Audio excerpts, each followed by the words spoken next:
simbolo ng kagandahan ng Pilipinas. Siya rin ang simbolo ng aking pagmamahal. Si Leonor Rivera.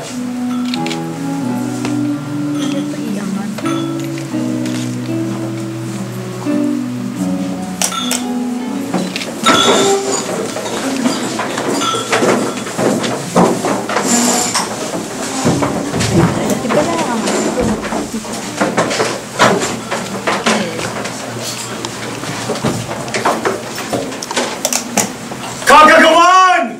Si Rizal! Si Rizal may gawa na lahat! Si Rizal ang may kagagawan ng pagmulat ng isipan ng mga Pilipino sa pag-aalipusta ng mga Kastila! Si Rizal! Si Rizal wala na iba! Oo. Alam ko.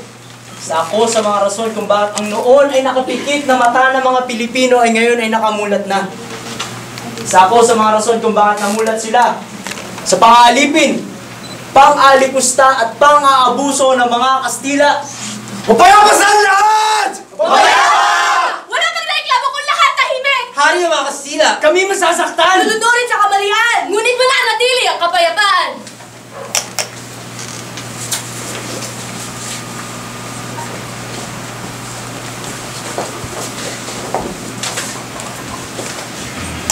Kapayapaan?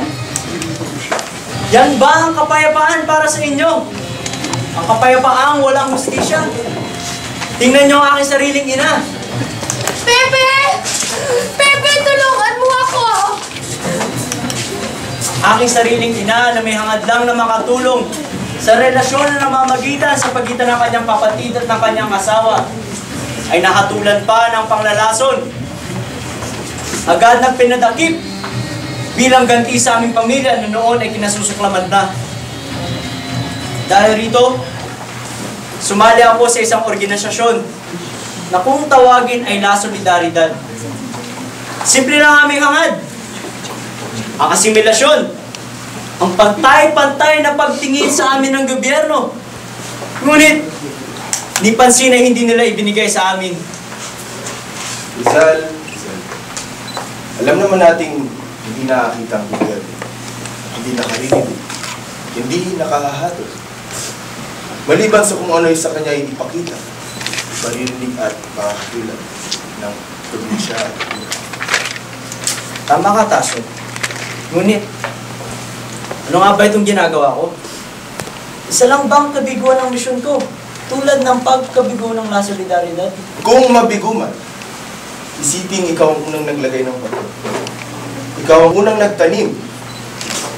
At pagkalipas ng unos, bilang hindi mo magugulat at magbibigyan ng mga anak ng sasama. At nang ako'y makauwi, isang bagong binhi ang natagpuan. Ang organisasyon na ito na kung tawagin ay La Liga Filipina. Ngunit, hindi ito ang bagong binhi na aking tinutukoy. Ang bagong binhi ay nakita ko sa isang pagpupulong ng organisasyong ito.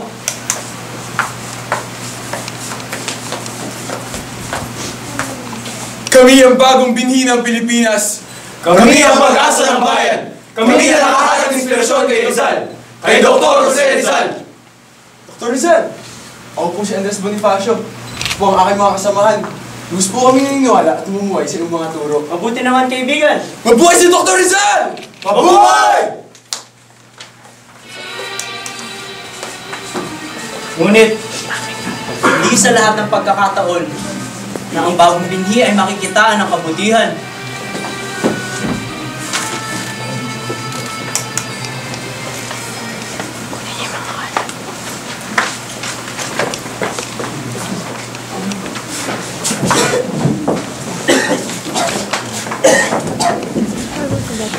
Becca.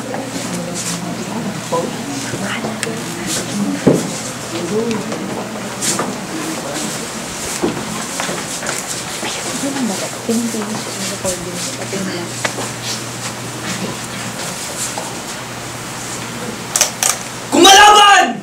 Si Rizal! Si Rizal ang kumalaban sa lahat! Si Rizal ang kumalaban sa mga Kastila!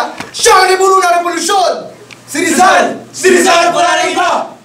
Isang pagkakamali!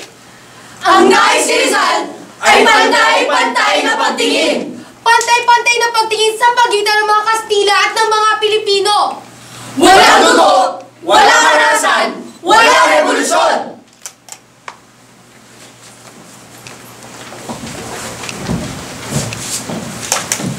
Revolusyon! Ang natatanging paraan na aking naiisip matapos patumbahin ang lahat ng aking mga daing ng mga Kastila. Marahil hindi pa nga yata ito ang oras at kinasusuklaman ko ang paraan ito. Ngunit, ito na lamang ating maaaring gawin. Ginoong Ibarra, reforma ang aming hangal. So paano paraan, Elias? Naniniwala ba kayo, Ginoo, na upang makagawa ng mabuti, nararapat na gumawa ng masama? Elias, nais mo bang magsimula ng dahas? Nais mo bang magrevolusyon? Kung yan lang ang nararapat, Ginoo. Ang nais lang naman namin ay maayos na pagpataw ng buwis para sa aming mga lupain. Magsosialista yung lahat! Nabalitaan ko pa na ang aking pamilya ay ipinaalis sa Kalamba dahil sa kanilang petisyon ng tamang pagpataw ng buwis sa kanilang mga lupain. Ang mga praile na kung magpataw ng buwis ay illegal na, ay sila pa rin ang nasunod. At ang aking pamilya ang ipinaalis. At isa pang balita ang dumating sa akin. Aking pinakamamahal na si Leonor ay ikakasal na sa isang Ingles. Jose, ako ay ikakasal na sa isang Ingles sa kagustuhan ng aking ina. Naway, masiyahan ka na sa iyong mga hinahangal at sa iyong mga bagong inibig. Ako ba na ikakasal na sa iba? Naway malaman mo na ikaw pa rin ang nagmamay-ari ng puso mo. Ginoong Ibarra, tumakas ka na! May mga rebelde gumagamit ng iyong pangalan sa ngalan ng revolusyon. Darapin ka ng mga Kastila! Ngunit walang pruweba! Wala silang pakialam! Walang hustisya sa bayang ito! Magmadali! Ika'y magtago!